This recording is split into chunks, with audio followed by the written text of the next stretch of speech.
The sun was already high in the sky, casting long shadows over the compound as children played noisily near the gate. It was an ordinary weekday in Surulere, Lagos, the kind of day where everyone minded their own business until a commotion forced them to stop. The sharp sound of heels striking the concrete floor echoed as Madame Felicia, the feared landlady, stormed toward one of the flats at the far end of the compound. She was a stout woman with a permanent scowl carved across her face, known for her fiery temper and sharp tongue. Tenants usually avoided crossing her path, but that morning her voice was raised high enough for the entire compound to hear. "Open this door right now!" she barked, banging on the thin metal door of a small one-bedroom flat. "You think you can eat my money and relax in my house? Today you will know who owns this place." Inside, Anita, a young woman in her late 20s, struggled to get up from the mat where she had been resting. Her pregnancy was already in its last trimester, and even the smallest movements left her breathless. She wiped her face with her wrapper, nervous as she heard the landlady's voice.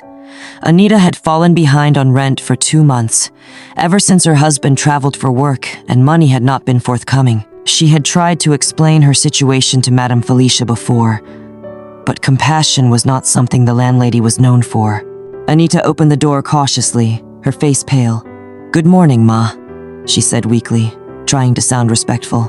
"Which morning are you greeting me?" Madame Felicia snapped, shoving the door wider. She barged in without waiting for permission, her eyes scanning the modest flat with disdain. "See how you're sitting here eating and resting while you've refused to pay your rent? Am I running a charity home here? Answer me." Anita clasped her hands nervously. "Ma, please, I have been trying. My husband, he traveled for work, and we are expecting something soon. Please, just a little more time. I promise you, once he returns, we will clear everything." Her soft, pleading tone only seemed to enrage the older woman more. "Shut up your mouth!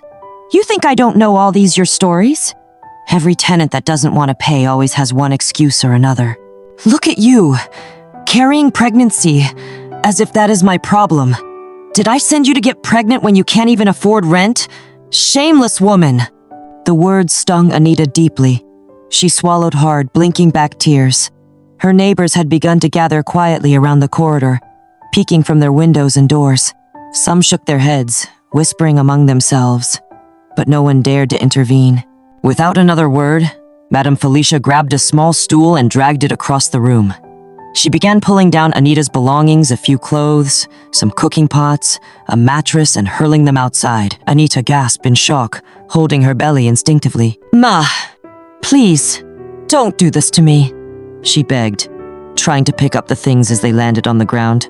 "I will pay you, I swear I will. Just give me time." But the landlady was unstoppable. She shoved past Anita and went for more items, tossing them out into the compound without care. "Out! Out of my house today! You won't bring curses on my property! If you can't pay, you can't stay!" Anita struggled to hold back her tears, but when the last of her belongings was dumped outside, she broke down completely. She sank to her knees beside her scattered load, weeping loudly as she clutched her belly. The sight was heartbreaking, her clothes covered in dust, her pot rolling away toward the drainage, her mattress now lying in the open where everyone could see. Some of the neighbors muttered among themselves, clearly disturbed. A middle-aged woman shook her head. "This is not good at all. She's heavily pregnant. At least, let her deliver before you send her out." But Madame Felicia turned sharply, her eyes flashing. "If any of you carry her inside your own flat. Is it my fault that she's irresponsible? I won't allow a single kobo of my money to be wasted. Whoever wants to show mercy should be the one to accommodate her. As for me, I don't run a free lodge." Anita sat helplessly, tears streaming down her face. She tried to speak, but her voice broke under the weight of shame and pain. Her unborn child shifted inside her, reminding her of the fragile life depending on her strength. Yet, in that moment, she felt completely powerless. The compound grew quiet, except for her sobs. Children who had been playing earlier now stood still, watching curiously. Some of the men shook their heads, but no one dared challenge Madame Felicia. She was known for dragging tenants to police stations and using her connections to make their lives miserable. Finally, Madame Felicia dusted her hands dramatically, as though she had just finished a great task. She turned to Anita one last time. "Pack yourself and go. This is my final word." With that, she walked away briskly, her heels clattering as she disappeared into her own apartment. Left behind, Anita curled her arms around her belly and whispered a prayer under her breath. She did not know what tomorrow would bring, but she felt a wave of despair crash over her. For the first time since her husband left, she wondered if she and her unborn baby would survive the cruelty of the world around them. The neighbors dispersed slowly, some still whispering, some shaking their heads in pity. The compound returned to its noisy routine, but the image of a pregnant woman weeping by her scattered belongings lingered in everyone's mind. It was a scene no one would easily forget. The compound had barely settled after the ugly scene when word began to spread beyond the gates. Neighbors carried the story into the street, to the nearby shops, and even to the women frying akara by the junction. Everyone had something to say about how Madame Felicia had humiliated a pregnant woman in broad daylight. Some tenants felt pity for Anita, while others secretly felt relieved it wasn't them, because they knew what Madame Felicia was capable of. By evening, Anita had gathered what strength she could, arranging her belongings neatly by the corridor, too afraid to leave entirely but unable to fight her way back into the flat. It was at that tense moment that a black SUV pulled into the compound. The sound of the horn caused people to peek out of their windows again. From the driver's seat emerged a tall, dark-skinned man in his early 50s, wearing a crisp white shirt, his presence commanding instant respect. It was Mr. Adewale, Madame Felicia's husband, returning from a week-long business trip in Abuja. He was well known in the area as a man of influence, quiet but firm, and unlike his wife, he carried himself with calm authority. As he stepped out, his eyes caught sight of the young woman sitting on the floor with her scattered belongings. He slowed down, confusion washing over his face. "What is happening here?" he asked, his voice steady but firm enough to demand an answer. Anita looked up at him, her eyes red and swollen from crying. She opened her mouth to speak but hesitated, glancing toward Madame Felicia's flat. Before she could find her words, other tenants rushed forward, eager to explain. "Oga, good evening," one of the men greeted nervously. "Your wife drove this young woman out of her apartment today. She said she hasn't paid rent for 2 months." Mr. Adewale's brows furrowed. He turned back to Anita, studying her carefully. Suddenly, his eyes widened in recognition. He took a step closer. "Wait, Anita?" he said, his tone shifting from curiosity to disbelief. Anita bowed her head, embarrassed. "Good evening, sir," she murmured softly. "You live here?" he asked, his voice carrying both surprise and concern. "Yes, sir," she whispered, her hands clutching her belly. Just then, Madame Felicia emerged from their apartment, her face lighting up when she saw her husband. "Darling, you're back!" she exclaimed, hurrying toward him. "You won't believe the headache I've been managing here. That girl has refused to pay rent for months. I had no choice but to throw her things out." But instead of nodding in agreement, her husband's face hardened. He looked at his wife with eyes that made her pause mid-step. "Felicia, what have you done?" he asked, his voice calm but sharp. "What do you mean?" "I did what any responsible landlady would do. She's been eating my money for free." "Your money?" he interrupted, his voice rising slightly. "Felicia, when did this house become yours?" The compound went silent. Tenants exchanged quick glances, sensing something unusual was about to unfold. Madame Felicia blinked rapidly, caught off guard. What do you mean by that? You bought it for us." "No," he said firmly, his eyes locking on hers. "I bought it in my name. Every single document is signed by me. This property belongs to me, and the tenants here are under my authority, not yours." "How dare you mistreat one of them, especially a pregnant woman?" The words hit her like a thunderbolt. For the first time in years, Madame Felicia's confidence faltered. She opened her mouth, searching for a response, but nothing came out. Her eyes darted nervously toward the watching neighbors. Mr. Adewale turned to Anita, his face softening. "My dear, I am so sorry for what you've been through. If I had known you were here, I would have made sure none of this happened. Please, take your things back inside. You are not going anywhere." Tears welled up in Anita's eyes again, but this time they were tears of relief. She nodded slowly, too overwhelmed to speak. Two women from the compound rushed to help her lift her belongings back into the flat, their earlier fear of Madame Felicia replaced by courage under the protection of the landlord himself. The tenants murmured in astonishment, the news spreading even faster than before. "So this house is Oga's own, not Madame's?" one whispered to another. "Huh! No wonder she's been forming landlady up and down." Madame Felicia stood frozen, her pride unraveling in front of everyone. For years, she had strutted around the compound, boasting that she was the owner, intimidating anyone who dared to challenge her. Now, in one evening, her husband had stripped that illusion bare in front of the very people she ruled over. Mr. Adewale faced his wife again, his voice low but filled with disappointment. "I have warned you several times about your arrogance, Felicia. I told you that one day it would bring shame. Look around you now, see the disgrace you've brought upon yourself." Her lips trembled. "Darling, I was only trying to protect our investment. She owed us." "Enough." He cut her off. "You owe this young woman an apology." Gasps rippled through the crowd. The tenants waited, holding their breath. Madame Felicia swallowed hard, her eyes darting to the ground. For a woman who thrived on pride, the thought of apologizing in public was worse than punishment. But her husband's glare left no room for argument.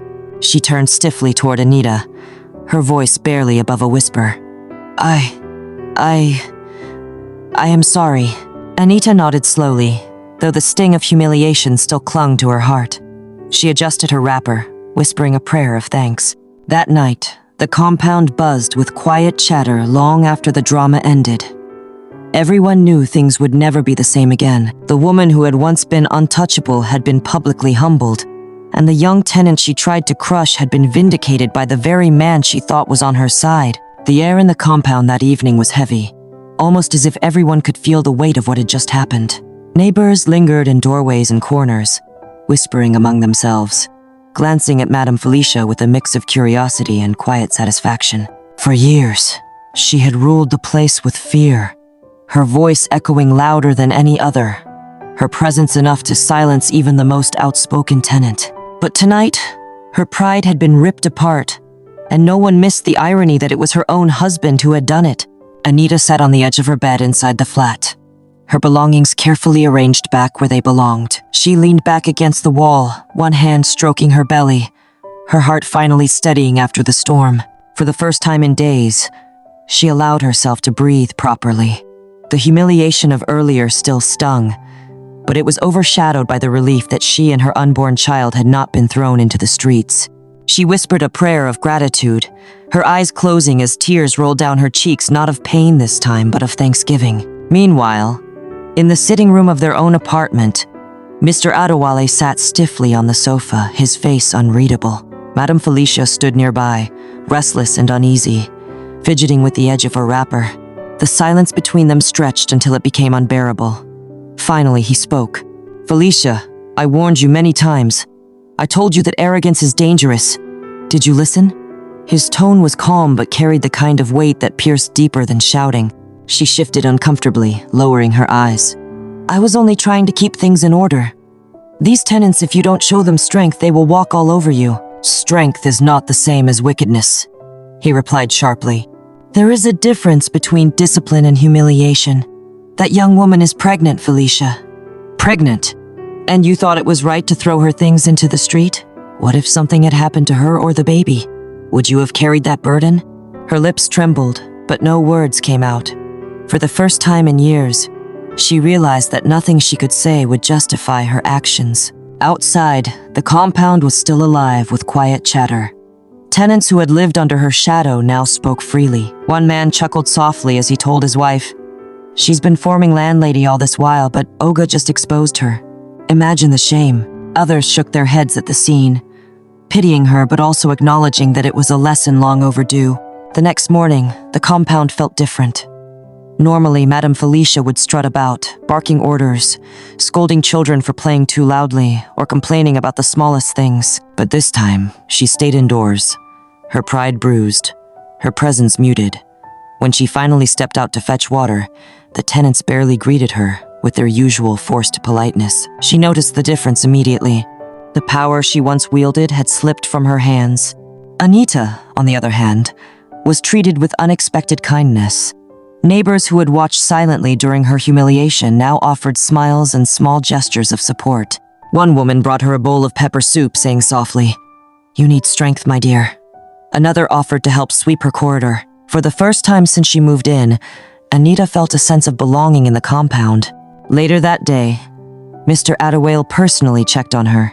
He sat with her briefly, assuring her that she had nothing to fear. "This is your home," he told her. "Nobody has the right to push you out.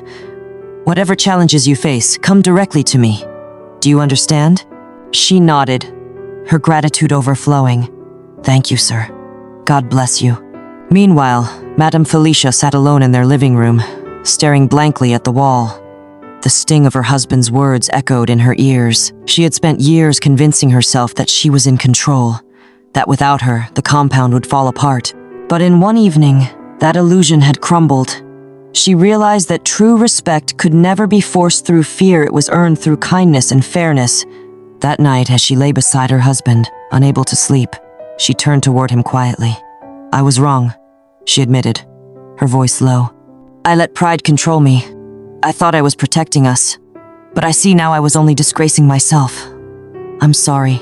He glanced at her, his expression softening slightly. "It's not me you owe an apology to. It's that young woman and this entire compound.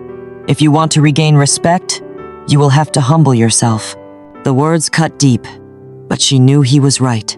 The next morning, when Anita stepped out to hang her laundry, Madame Felicia approached her slowly. Her pride fought against her, but she forced herself to speak. "Anita, I behaved wrongly. I let anger and arrogance get the better of me. I am sorry for everything I did." Anita looked at her, surprised by the sincerity in her tone. For a moment she said nothing, then gave a small nod. "I forgive you, Ma." The tenants who overheard the exchange exchanged glances, some raising their brows in disbelief.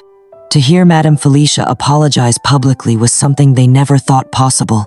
It marked the beginning of a quiet shift in the compound, a reminder that no one is too powerful to be humbled. And so, what began as a cruel display of arrogance ended as a lesson for everyone who witnessed it. Pride had fallen, humility had been forced, and a once voiceless tenant had regained her dignity under the protection of truth.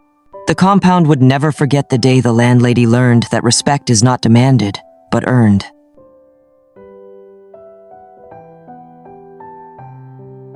Don't forget to like, comment, share, and subscribe for more teachable and inspiring folk tales by FE.